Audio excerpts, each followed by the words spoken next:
ആദ്യം മുതലുള്ള വളപ്രയോഗം എല്ലാം ഞാൻ ഇതിൻ്റെ ഈ വീഡിയോയിൽ ഇട്ടതാണ്. നേരത്തെ പറഞ്ഞതുപോലെ നമ്മുടെ അബിയു ഇത് ഫ്രിഡ്ജിൽ വെച്ച് തണുപ്പിച്ച് കഴിച്ചാലാണ് ടേസ്റ്റ് കൂടുതൽ എന്ന് പറയപ്പെടുന്നു.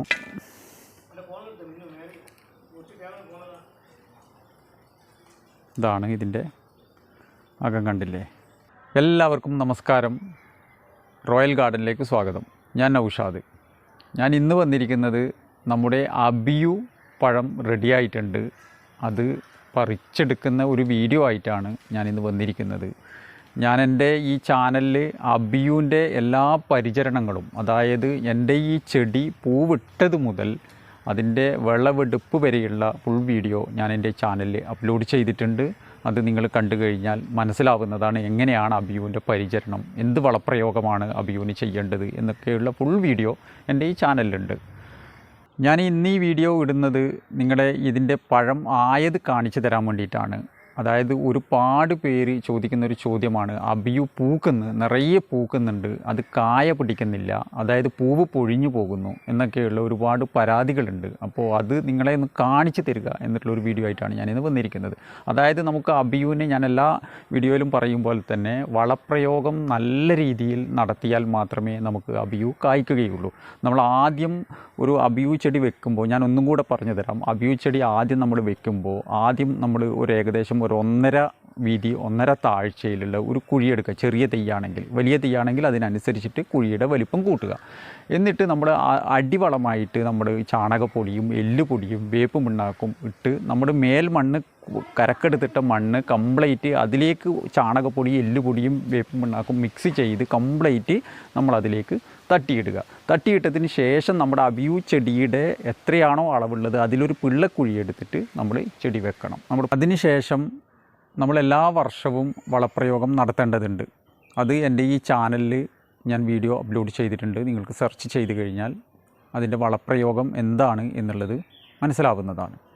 ഇതാണ് നമ്മുടെ അബിയു പഴുത്ത് പാകമായ പഴാണി കാണുന്നത്. ഇത് ഞാൻ വലയൊക്കെ ഇട്ട് സംരക്ഷിച്ചതാണ്. ഉണ്ടോ? വലയിട്ടില്ലെങ്കിൽ കിളികളോ അണ്ണാറക്കണ്ണനോ എല്ലാം കൊത്തിയെടുത്ത് പോവും.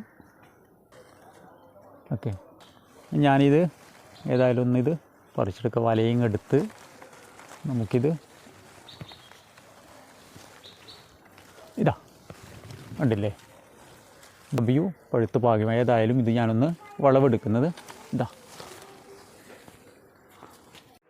അതുപോലെ ഇതിൻ്റെ എല്ലാ ഭാഗത്തും കണ്ട പഴം നമുക്ക് കായായിട്ടുണ്ട്. അതുപോലെ പൂവുകൾ കണ്ട നിറയെ പൂവുകളുണ്ട്. നമുക്ക് ഈ പൂവുകൾ ഇത്രയും ഉള്ള പൂവുകൾ ഫുള്ളായിട്ട് നമുക്കിത് കായായി മാറുകയൊന്നും ചെയ്യില്ല. പക്ഷെ നമുക്ക് ഏകദേശം കുറച്ച് പഴങ്ങളൊക്കെ നമുക്ക് കിട്ടും. ഇതിപ്പം 3 വർഷമായ ഒരു തെയ്യാണ്. ഇപ്പോൾ ഇതിൻ്റെ മുകളിൽ ഒരു 25ഓളം പഴങ്ങൾ നമുക്കിതിൻ്റെ മുകളിൽ ഇപ്പോൾ റെഡി ആയിട്ടുണ്ട്. ഏതായാലും ഇതൊന്ന് മുറിച്ച് നോക്കട്ടെ. ഇത് ഫ്രിഡ്ജിൽ വെച്ച് തണുപ്പിച്ച് കഴിച്ചാലാണ് ടേസ്റ്റ് കൂടുതൽ എന്ന് പറയപ്പെടുന്നു. ഏതായാലും ഇതൊന്ന് പറിച്ചിട്ട് നമുക്കിതിൻ്റെ ഇവിടെ തന്നെ നമുക്ക് ഒന്ന് ടേസ്റ്റ് നോക്കാം.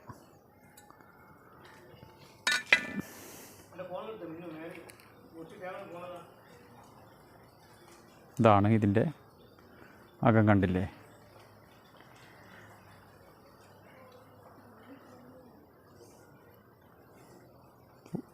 ഒരു സീഡാണ് ഇതിൻ്റെ അകത്തുള്ളത്.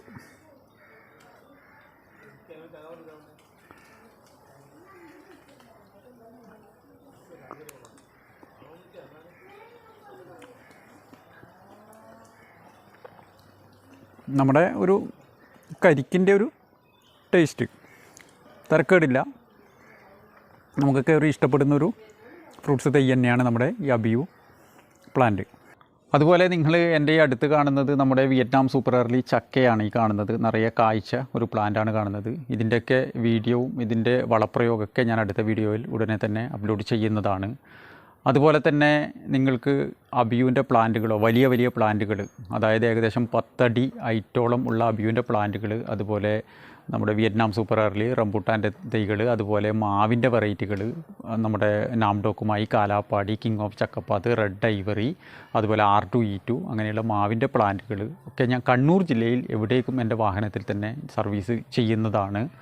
നിങ്ങൾ ഈ സ്ക്രീനിൽ കാണുന്ന നമ്പറിൽ കോൺടാക്റ്റ് ചെയ്താൽ മതി. അതുപോലെ തന്നെ വിവിധ ഇനം കുരുമുളക് തൈകൾ, അതുപോലെ തിപ്പലിയിൽ ഗ്രാഫ്റ്റ് ചെയ്ത കുറ്റിക്കുരുമുളകുകൾ, അതുപോലെ നമ്മുടെ ഡ്രാഗൺ ഫ്രൂട്ട്സിൻ്റെ കട്ടിങ്സ്, വേര് പിടിപ്പിച്ച തൈകൾ ഒക്കെ കൊറിയറായിട്ടും കേരളത്തിലെവിടേക്കും അയച്ചു കൊടുക്കുന്നതാണ്. അപ്പോൾ ഞാൻ എൻ്റെ വീഡിയോ വൈൻഡപ്പ് ചെയ്യുകയാണ്. എല്ലാവർക്കും നന്ദി, നമസ്കാരം.